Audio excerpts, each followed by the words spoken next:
This is English shorthand dictation number 303, and the dictation speed is 100 words per minute. Ready? Start.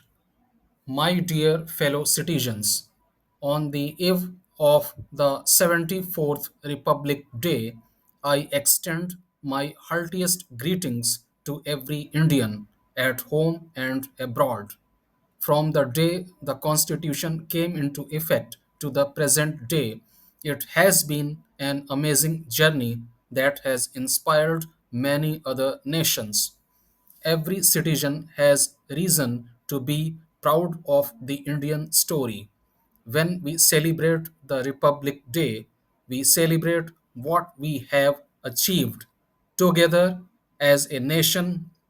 India is, of course, home to one of the oldest living civilizations. India is called the mother of democracy. As a modern republic, however, we are young. In the early years of independence, we faced countless challenges and adversities.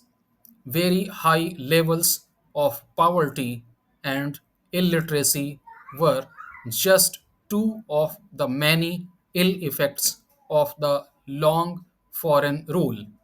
Yet the spirit of India was undeterred. With hope and confidence, we began an experiment unique in the history of mankind.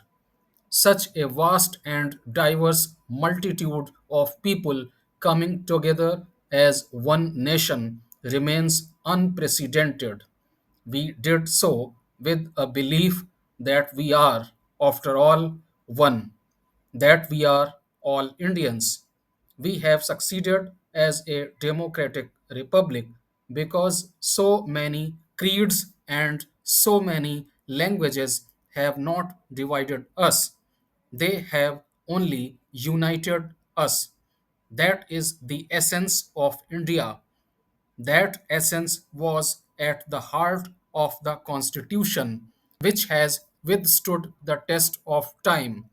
The Constitution that started governing the life of the Republic was the outcome of the freedom struggle.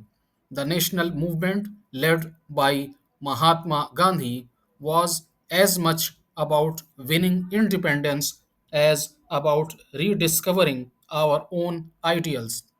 Those decades of struggle and sacrifice helped us win freedom not only from colonial rule but also from the imposed values and narrow world views.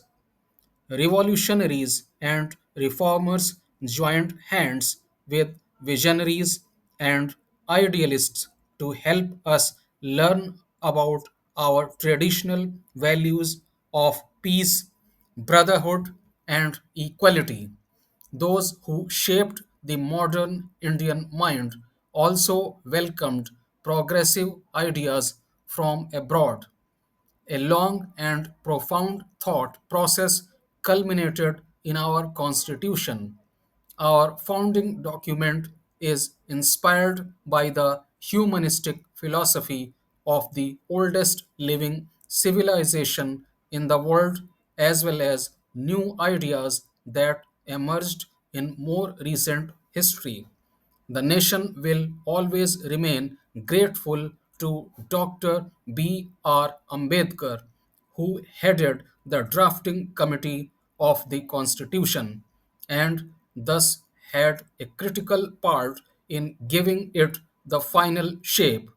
We are proud of the fact that the members of that assembly represented all regions and communities of India and that they included 15 women too. Their vision, as enshrined in the Constitution, has been continuously guiding our republic.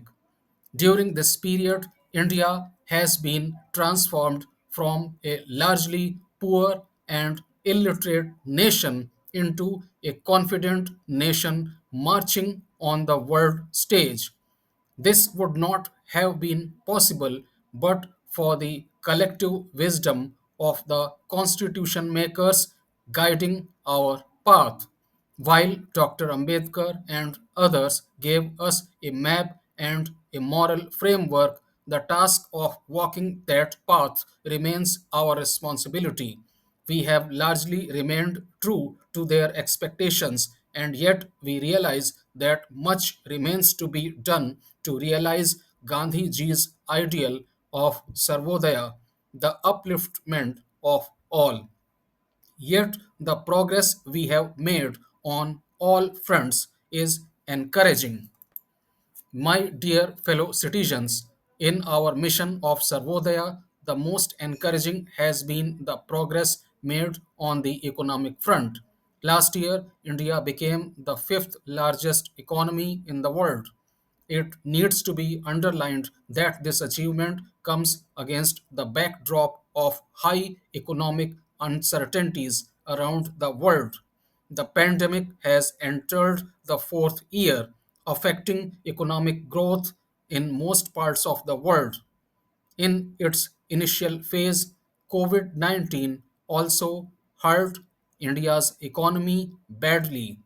Yet, guided by our able leadership and driven by our resilience, we soon came out of the downturn and resumed the growth saga. Most sectors of the economy have shaken off the pandemic effect. India has been among the fastest growing major economies. This has been made possible by timely and proactive interventions from the government.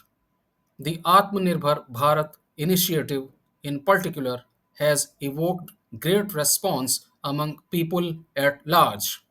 There have also been sector specific incentive schemes. It is a matter of great satisfaction that those on the margins have also been included in the schemes and programs, and they have been helped in tiding over difficulties. The government ensured food security for poor families at a time when the country was facing economic disruption in the wake of the unprecedented outbreak of COVID 19. Because of this help, no one had to go hungry. Keeping the welfare of poor families paramount, the duration of this scheme was extended successively, benefiting about 81 crore citizens. Further extending this assistance, the government has announced that even during the year 2023, the beneficiaries will get their monthly ration free of cost. With this historic move, the government has undertaken the responsibility of caring for the weaker sections while also enabling them to benefit from economic development. With the economy on a sound footing, we have been able to begin and carry forward a series of praiseworthy initiatives. The ultimate goal is to create an environment in which all citizens can individually and collectively realize their true potential and prosper. As education builds the right foundation for this purpose, the National Education Policy has introduced ambitious changes. It rightly addresses the twofold aims of education as an instrument of economic and social empowerment and as a means to explore truth. The policy makes our civilizational lessons relevant for contemporary life while also preparing the learner for the 21st century challenges. The National Education Policy appreciates the role of technology in expanding and deepening the learning process, as we have come to realize since the early days of COVID 19. Technology offers life changing possibilities. the Digital India mission is striving to make information and communication technology inclusive by bridging the rural urban divide.